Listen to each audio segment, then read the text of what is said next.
Okay, so this is a cardio workout that I have shared, years ago now.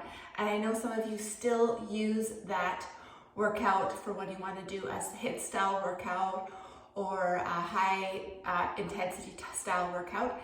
And because we're really trying this session to get that lactate threshold training in, 4 minutes on, 4 minutes off, I thought I would show you one more time how that is done, or an example of how it is done on a treadmill.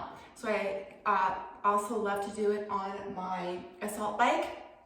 Obviously 4 minutes on this assault bike is awful, but this is a really creative, kind of great way to shake things up and do sets. And so it's not like you're on the treadmill for 30 minutes walking or running. It's broken down into sets, which creates a little less boredom and also kind of will get you through it a little bit quicker. So let me explain what we're doing. We're going to do some side shuffles, some backwards walking, and then some running or sprinting, which will then get us into that, at the end of it, hopefully, will get us into that really high lactate threshold levels that we're looking for. So I'm going to get my treadmill going and I'll speak really loudly and demo as we go. So I like to put the incline on about 11 or 12. Please be careful with this. If you don't have a treadmill with these little handles, I probably would advise you not to do this because it is a little bit sketchy if you don't have a way to hang on. And if this is your first time trying this, I would totally recommend you do it slowly so you get the feel of what it feels like to transition from forward to side to back, etc. Okay? So I'm going to put this on a 12 incline, so on the good incline. Obviously, you're going to do a few minute warm up as well. And then we're going to break this up into 1 minute sets. So at the end of it, we've done 4 minutes of high intensity. I'm not going to do that right now. I'm just going to demo what we're doing. So just for references, I will start at about a 2.8, which is going to be a challenge going backwards. I might have to slow it down a little bit. Again, please build up to this if you haven't done this before. So we're going to do a side shuffle. Hang on. Okay? So pretty quick speed. But again, this is at the end of the 4 minutes, supposed to get us into that.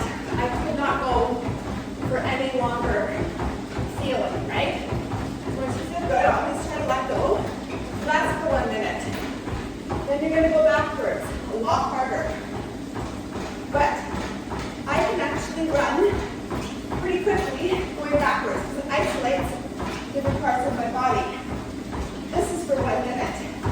Quads. Ladies, if you want a good quad workout, do this for 1 minute. And then you're going to switch sides for 1 minute. The last minute, then maybe you can go higher and faster.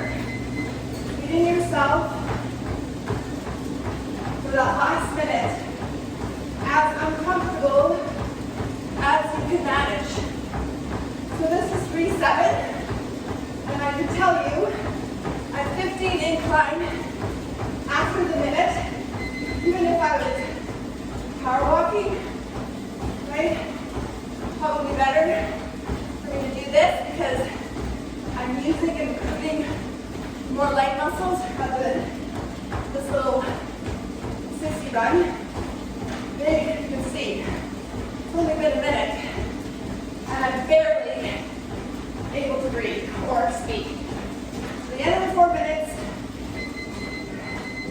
at the end of the 4 minutes, you will be struggling. Then you've got 4 minutes to recover. Now, if you would prefer to take a little bit less time to recover, 2 to 3 minutes, get it down quicker, or break the intervals up as 3 minute, 2 minute, that's completely fine too. Eventually, I'd love for us to get to 4 minutes and even less of a recovery time.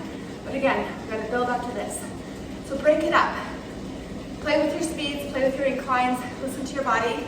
But if you go back and forth and plan to do that 5 rounds, it will be far less grueling and far less boring if you do this. Hopefully this helps.